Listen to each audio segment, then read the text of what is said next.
Hello, and welcome to Conversations Worth Your While, a show in which I chat with authentic, heart-centered experts about interesting topics to spark, inspire, and motivate both personal and professional change. And today's topic is managing stress through mental fitness.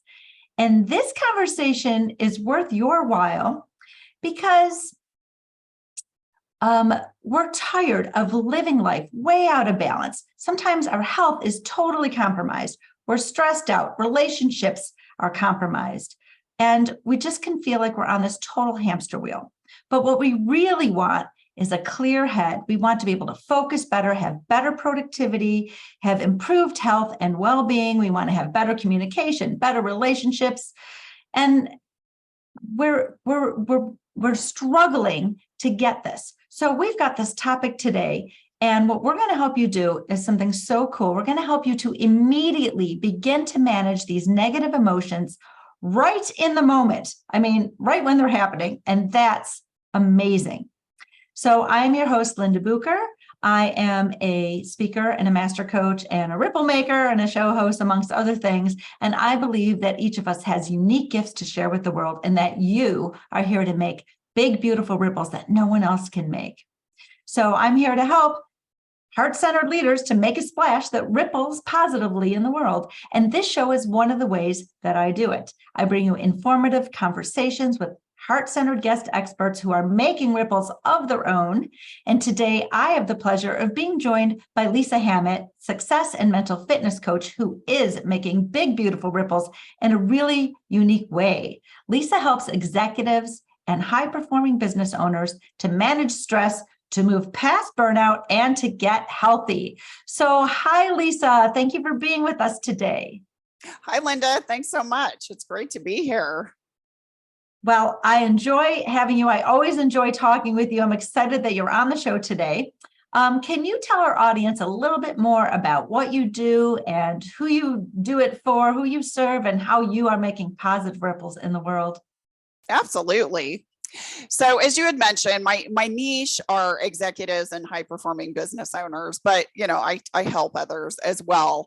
But many people come to me because they've reached a point in their life where they've maybe siloed themselves in a career where they might be very good at what they do and they're highly paid, but they're miserable. And that hamster wheel that you shared and discussed, it's very real. Their life is completely out of balance. Their relationships are suffering, and they don't know how to move past it.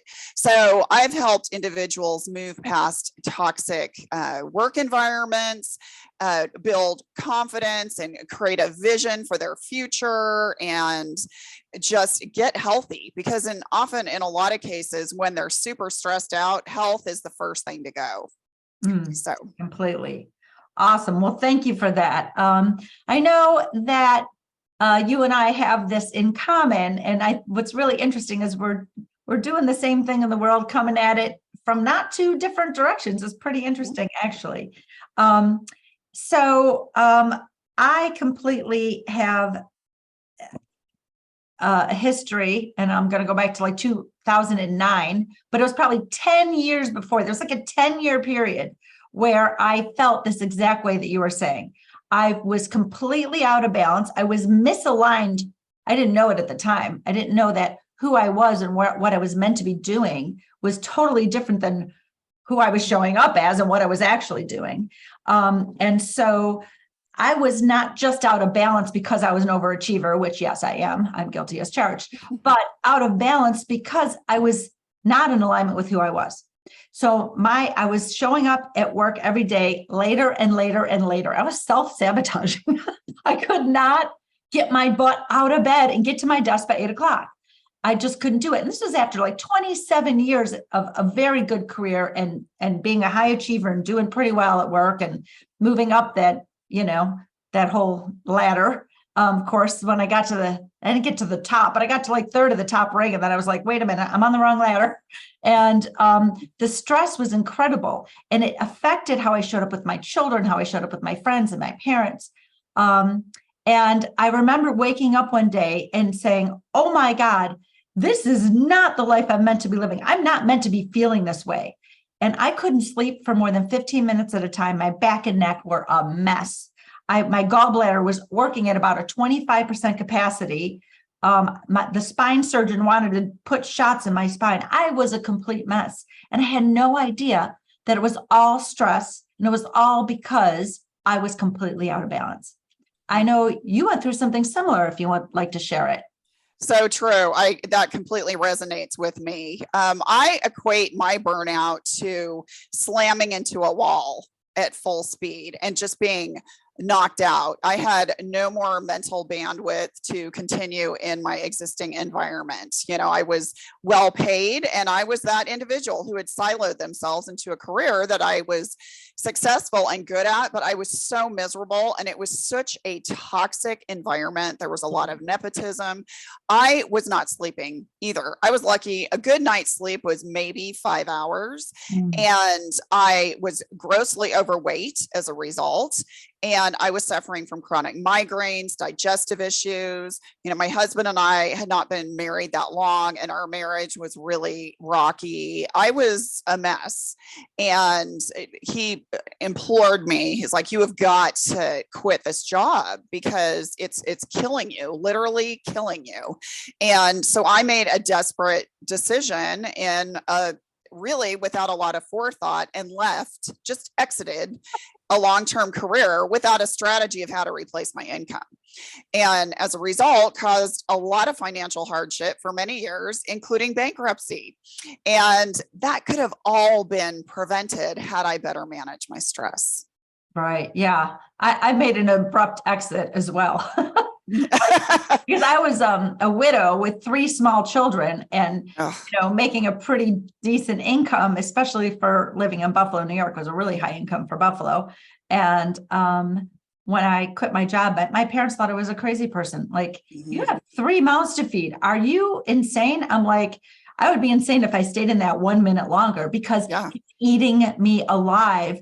And I need to show the example to my kids that when something's wrong for you, you get out and you find what's right for you. You make a change. You don't, just like settle. I didn't want to teach my children to settle for poor health. Just like you, I had about like 22 extra pounds on me that I didn't know where they came from. It was all stress because after I quit my job, they all melted off and I was still eating Oreos and ice cream. So the big difference, let's pull it back to what we're talking about today. The big difference wasn't just quitting my job. That was the first step. That was the taking charge of my life, saying, I know I can't go on like this anymore. I know it's wrong for me. I know it's bad for my health. So I got to do something different. So I quit. And, but that wasn't really the big change. The big change came when I went to school to become a life coach. And I learned what we're going to be talking about today really is this positive intelligence and how to navigate through life, how to deal with these negative emotions, how to deal with the stress, how to actually prevent it. I actually had a webinar once I taught and I said, stress is inevitable, being stressed out is optional. And that was like a big aha for people. Love that. It's true. It's true. So true. Yeah. And so you and I both, from different trainings, completely different trainings, we've learned these concepts and I incorporate it every day into my life. And people are amazed, like, how come when all that storm's swirling around you, you can still stay peaceful and positive? How do you do it? And it's practice. It's like yoga. You're going to fall out of the poses, but you got to practice. So let's talk a little bit today about how you and I each have learned how to do this and how we help our clients. We teach. We're both teachers. We're both speakers and coaches. So we're teaching these incredible tools to people so that they can navigate through life with ease. Basically, I think bottom line is I help people make their lives easier, right? Like bottom line, I got all this words I can put around that, but that is the bottom line. So this is how I can keep, and you can keep a clear-headed focus, right? We can improve our productivity and our health. Oh my gosh, my health got so much better when I learned these things and when I started practicing them. My well-being is beautiful. I'm so much better able to communicate with people. I have so much more clarity. And I know you probably have the same. So what without spilling the beans yet, because we'll talk about what what is this positive intelligence? What is mental fitness? We're going to talk about that in like 2 minutes. But what was the shift for you? I said I lost weight and I learned how to navigate more beautifully. And people look at me like, why are you so happy all the time? It's so positive. Right? What's been your experience? Well, it really was just learning to shift my mindset ultimately, because for whatever we do in life, it's really about 80% mindset and 20% actual actions. Mm-hmm. You know, we can desire to lose weight, we can desire to reduce stress, improve our communication, but bottom line, if our head's not in the game, we will never be successful. So I went through a very intentional journey on learning how to shift my mindset. And that's why positive intelligence just really appealed to me, because it's based on neuroscience, cognitive behavioral theory, positive psychology. The founder, Shirzad Chamine, he's a PhD and he teaches graduate students at Stanford University. He created this concept of positive intelligence as a way to do exactly what you and I just shared, to, manage your stress, get healthy, improve your communication, have laser focus, and really just be able to shift, quiet all that negative mind trash that tends to bubble up from our subconscious and shift to a positive perspective so that we can live our best life. Absolutely. Amen. Amen. Okay. So, all right. So, let's just talk about this term, positive intelligence. What is it? Why does it matter? Give us a little education in this. So again, the positive intelligence, as I said, it's really science-backed research. And it's not, there's this concept out there that, your mindset, it's this woo-woo mystical thing. No, it is. I mean, it's amazing what our brains can do, but this concept is all based on neuroscience, cognitive behavioral theory. And Shirzad actually did extensive research with CEOs, YPOs, graduate students on how this can really impact your life. And basically at the core of it is mental fitness. And mental fitness is truly the act of recognizing those negative thought patterns. And in the positive intelligence world, we call them saboteurs. And that could be, you mentioned the hyperachiever. I'm also a hyperachiever. It could be like a people pleaser. It could be hyper rational. Could be the judge, just to name a few. But it's recognizing them, intercepting them, and then being able to shift to a positive mindset. And there is a technique, which I know we'll talk about in a little bit, to actually shift to where you intercept and you actually shift to that positive mindset. And it's pretty cool. Yes, it is. Yes, it is. And it becomes a habit for me. Matter of fact, I've been doing this for about 14 years. So you do anything for 14 years, you're probably going to be pretty darn good at it. So sometimes I'm not even aware that I'm doing it. But I do have these little things that I just say once in a while. Like if I wake up in the middle of the night with monkey mind, that's what I call it, monkey mind, because, there's something that I'm trying to work out, figure out, whatever. And then of course some thought patterns come in, well, you're never going to figure this out, blah, blah, blah, blah, all that, whatever. I just recognize that that's just a thought. To me, a thought is something to be demoted. It's not a truth. A truth I want to hang out to. A thought is just a bunch of noise. It's a ticker tape. It's some negative clouds going through the sky. I don't need to lasso down these gray clouds and pull them over and let them rain on me. Oh, bother, like Eeyore. I don't need to do that. So I actually say in my head the words, it's just a thought. It's just a thought. Because a thought to me holds it just doesn't, I choose not to believe it. Because, when I was a little kid, I used to have thoughts that there were monsters under my bed. Just because I thunk it didn't mean it's true, right? Right. So, thoughts are not facts. They are not facts. No. And so that is something that I go to right away. And that's what you're saying, which is the recognize it. recognize it and intercept it. I'm like, "Ooh, I'm having the thought that there are monsters under my bed. I am having the thought that I'm never going to achieve this goal. I'm having the thought that so and so shouldn't be so mean to me." Right? It's still just a thought, right? That's my thought, and I'm choosing to not allow that thought to rule my life in that moment. So you got to recognize that that's the first thing, because without recognizing that you're having the thought, you can't shift the mindset. The mindset's about the thought, right? But what happens is, what's faster is that fear center, right? Our amygdala, that thinks that you're being chased by a saber-toothed tiger. And so we feel the physical and emotional negativity first before, and our brains won't even catch up if we're focused on that. It takes longer for our cerebral cortex to get involved and say, wait a minute, we're not actually in danger. So that's why we tend to react, and because we don't recognize we're actually that's the thinking that's causing the emotion.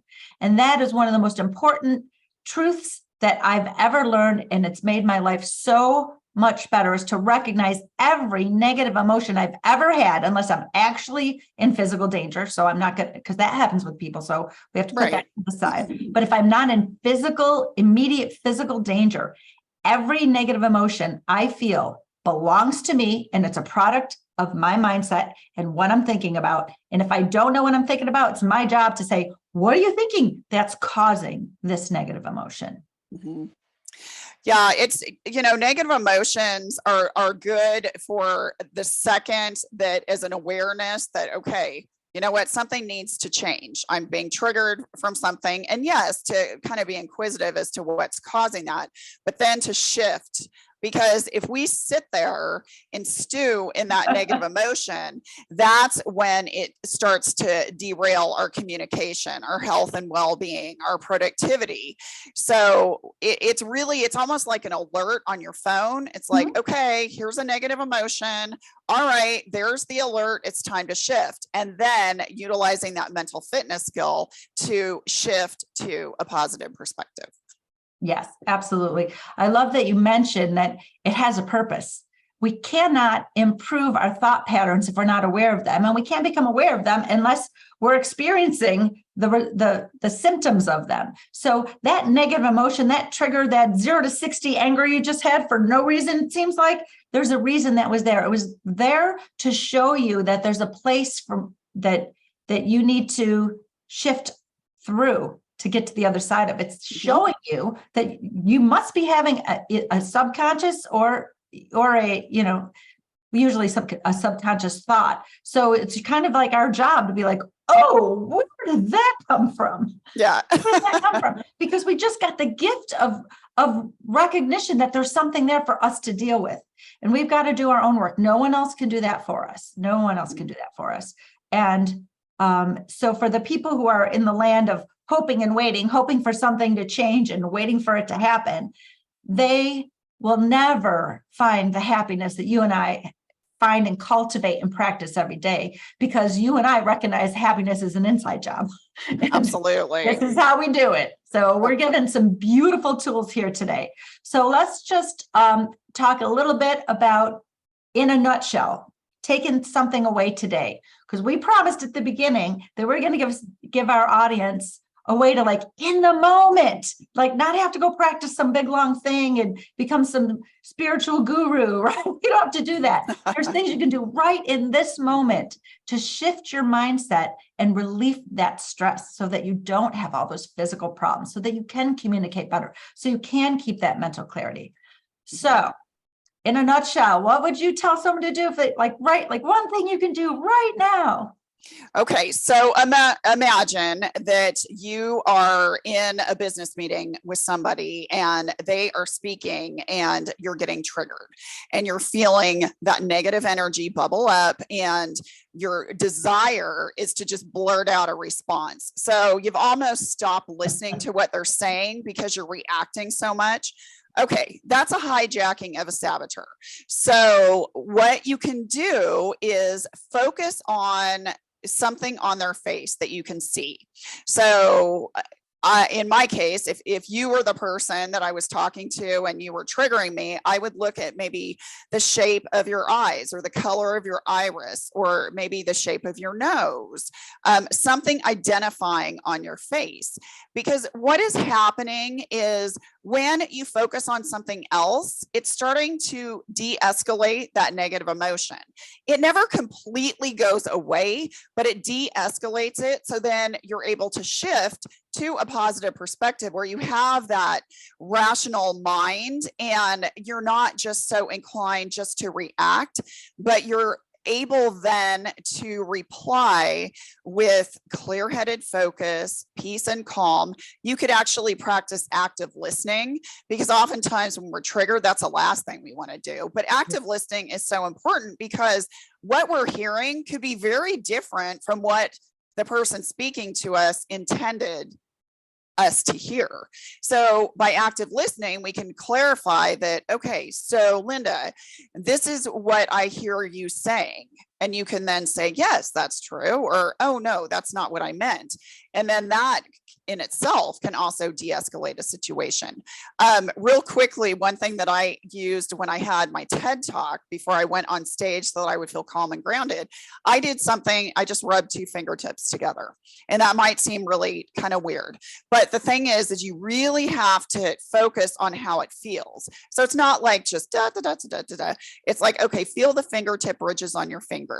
Are your fingertips dry? Are they smooth? What's the temperature of your fingertips? And really kind of focus on that. And again, you know, that helped me quiet that kind of that fight or flight mode that started to come up and just kept me grounded. And it was so beneficial because when I got on stage, they recognized that my microphone was not on. So they had to stop me mid-presentation and actually run out onto the stage, get my microphone on, and then I had to restart. And had I not been in the right headspace, I would have completely derailed. So these little things can help. They're little micro meditations. They take about 10 to 15 seconds. They don't take a lot of time. You can also focus on something you can hear. It could be, you know, also if you're sitting down, it could be, how does your butt feel in the chair? You know, just really getting present. It's really engaging your senses. Yes, that's exactly what I was going to say. All these these beautiful tools that you're sharing with us are all about getting in the present moment, because when you're in the present moment, you're just right in the right now. And that is a calm place to be. That's always a calm place to be, because in this moment, what we always have, most of us anyway, is food in our belly, clothing on, shelter overhead, and love in our heart. That's what we got in the moment. At any given moment, when you think you're experiencing a big, giant lack or whatever, if you can just remind yourself, get into the present moment by doing something, focusing, and our five senses are right available to us all the time. So that's the best way to get in the present. And then you can ask yourself this question: do I in fact have everything I need? And the answer is almost always yes. Mm-hmm. And that can bring a sense of peace and calm right in the moment, right then and there. Yep. I like to do this. If I had to be active listening, this wouldn't work, but I like to just put my palms up on my lap and put my 2 feet on the ground without crossing my legs, and just imagine that my feet are rooting into the ground. As I'm doing that, I'm also feeling sensations in my palms.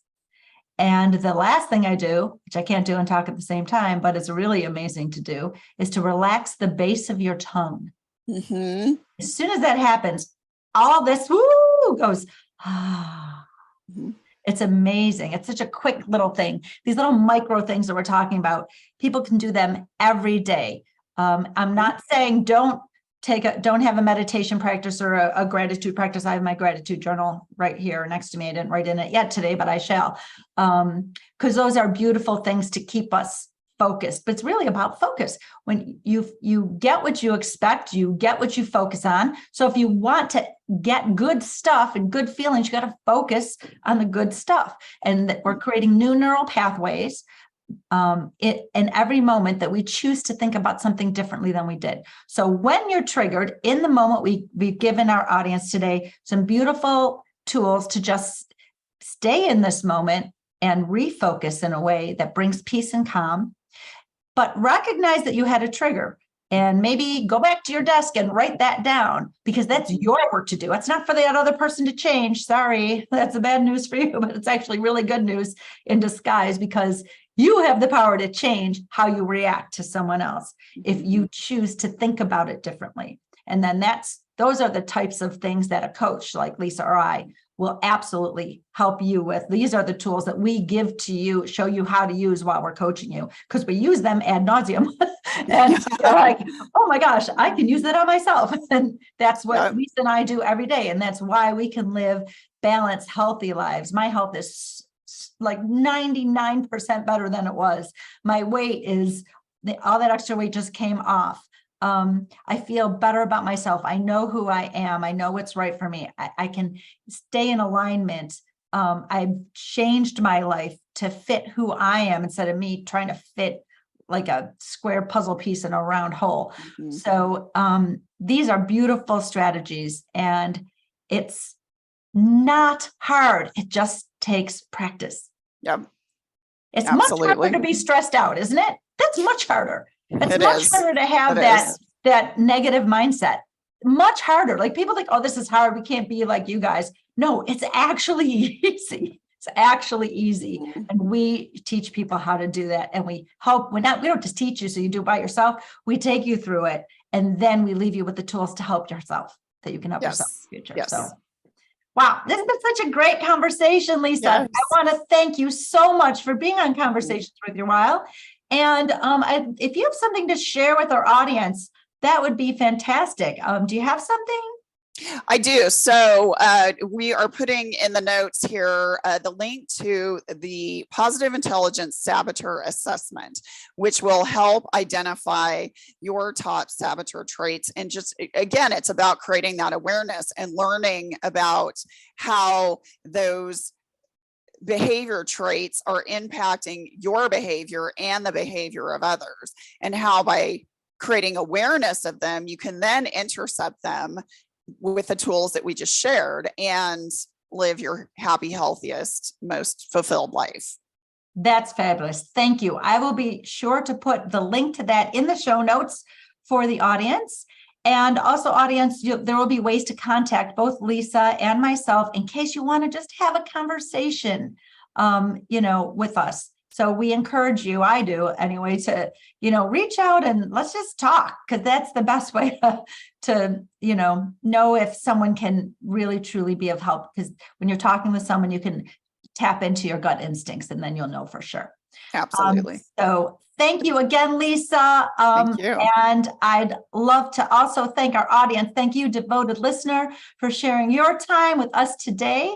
And once again, I'm Linda Bucher, helping smart, heart-centered leaders to make a splash that ripples positive change. And until next time, please subscribe and make sure that you've made this conversation worth your while by fueling the spark that it ignited.